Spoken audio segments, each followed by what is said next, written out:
अस्सलाम वालेकुम कैंसेरियंस, मैं हारिस अज़मी प्रोफेशनल एस्ट्रोलॉजर आपकी खिदमत में हाजिर हूँ इस हफ्ते की एस्ट्रोलॉजिकल कैलकुलेशंस के साथ। ये जुलाई का सेकंड वीक है, 8th ऑफ जुलाई से so on 14th of July तक चलेगा। इस वीक एक एस्ट्रोलॉजिकल चेंज है जिसका इम्पैक्ट कैंसेरियन नेचर पर मिला जुला आएगा। कुछ चीज़ें बहुत पॉजिटिव होंगी लेकिन कुछ चीज़ों में आपको थोड़ा मोहतात रहने की भी ज़रूरत पड़ेगी। ये इवेंट वीनस के मुतल्लिक है। वीनस आपके थर्ड एंगल पर आ जाएगा, सॉरी वीनस आपके सेकंड एंगल पर आ जाएगा 11th ऑफ जून को, 11th ऑफ जुलाई को। वीनस सेकंड एंगल पर बज़ाहिर आपकी इमोशनल बूस्टिंग की वजह बनेगा, आपके जज्बात में इजाफा होगा। वीनस क्योंकि रिप्रेजेंट करता है लव लाइफ को, रिप्रेजेंट करता है फीलिंग्स को, पैशंस को, तो उस साइड पर ग्रोथ तो आएगी लेकिन उस ग्रोथ में हिजान या इंतशार होगा। आप ज़्यादा डिमांडिंग होंगे, आपके डिमांड्स में ज़्यादा मोहब्बत, ज़्यादा केयरिंग, सामने वाले से ज़्यादा मोहब्बत, तो वो वाली सिचुएशन आपको तंग कर सकती है। इसलिए आप अपनी फीलिंग्स को या अपने अटैचमेंट्स को मेरिट पर रखने के लिए अपने तौर पर कोशिश करिए।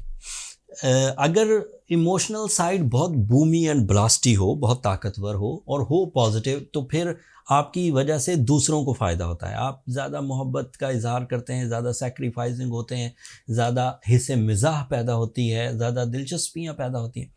बट जब वीनस एक ऐसे एंगल पर हो जहाँ वो फ्यूल ऑफ इमोशंस तो दे, आपके अंदर जज्बाती कैफियत बहुत हो लेकिन आप आइसोलेशन की तरफ फीलिंग्स लेकर जाएं, आप डिमांड्स बढ़ाएं या आप ज़्यादा कुर्बानियाँ मांगें, तो ऐसी सिचुएशन में अमूमी तौर पर रिश्ते कमज़ोर हो जाया करते हैं। अमूमी तौर पर देखा गया है कि रिलेशनशिप साइंस इस रूल पर चलती है कि देता जा और सहता जा, मतलब बहुत सारी ज़रूरतें, दूसरों की ख्वाहिशें पूरी करते जाओ और साथ में सहते भी जाओ। जब आप डिमांड करना शुरू होंगे तो प्रॉब्लम्स पैदा होंगी, तो आई होप कि आप उसे अच्छे तरीके से मैनेज कर लेंगे। So this is the only event in this week, but otherwise आप अपनी पॉजिटिविटीज़ सुनिए कैंसेरियन। मरकरी आपके सेकंड एंगल पर है। It is highly it is highly beneficiary for your mind sciences. Like आप बहुत अच्छे प्लान्स अपने सोर्स ऑफ इनकम के लिए कर सकते हैं, बहुत अच्छे प्लान्स अपने लाइफ स्टाइल अपग्रेडेशन के लिए कर सकते हैं। एजुकेशनल फैक्टर आपका बहुत उम्दा रहेगा। आपकी बनाई हुई आपकी क्रिएटिव स्किल्स, आपके चीज़ें जो कि आप लाइन अप कर रहे हैं, अपना लाइन ऑफ एक्शन क्रिएट कर रहे हैं, उसका अमली नमूना देख सकेंगे आप ज़िंदगी में अगले कुछ दिनों में। आपके लिए सूरज की पोजीशन आपके फर्स्ट एंगल की है, that is very good for you, जो कि आपके फाइनेंशियल साइड को या जो लोग बेरोज़गार हैं उनके रोज़गार के लिए, या जो लोग एक सोर्स ऑफ इनकम से ज़िंदगी चला रहे हैं तो दोहरा सोर्स ऑफ इनकम या एक से ज़्यादा सोर्स ऑफ इनकम, या फिर आपके अंदर कोई कमियां थी डिसीजन लेने में तो उन कमियों का ख़ात्मा मुमकिन हो सकेगा। आपके लिए मार्स 11th एंगल पर है। ये सबसे बड़ी खुशखबरी है फ़िलहाल आपके लिए, मार्स का आपके 11th एंगल पर होना। आप टीम वर्क कर सकते हैं, आप ट्रैवल कर सकते हैं किसी भी मकसद के लिए, तालीमी काबिलियत को बढ़ाने के लिए, सोर्स ऑफ इनकम के हसूल के लिए, एक मुल्क से दूसरे मुल्क जाना चाहें या एक एरिया से दूसरे एरिया जाना चाहें तो आप ये जा सकते हैं। साथ में Mars is representative of your physical strength, your competition abilities and even your career. So 3 फ़ायदे हैं: deal making, multitasking, overseas travelling and career oriented achievements. Jupiter आपके लिए आपके 12th एंगल पर है। So you are not too lucky at the moment Cancerians. आपको ज़्यादातर कामयाबियाँ आपकी अपनी विल, अपनी स्किल्स, अपनी प्लानिंग, अपने अवेलेबल रिसोर्सेज, अपनी नॉलेज एंड अपनी ब्रेवरी से मिलेंगी।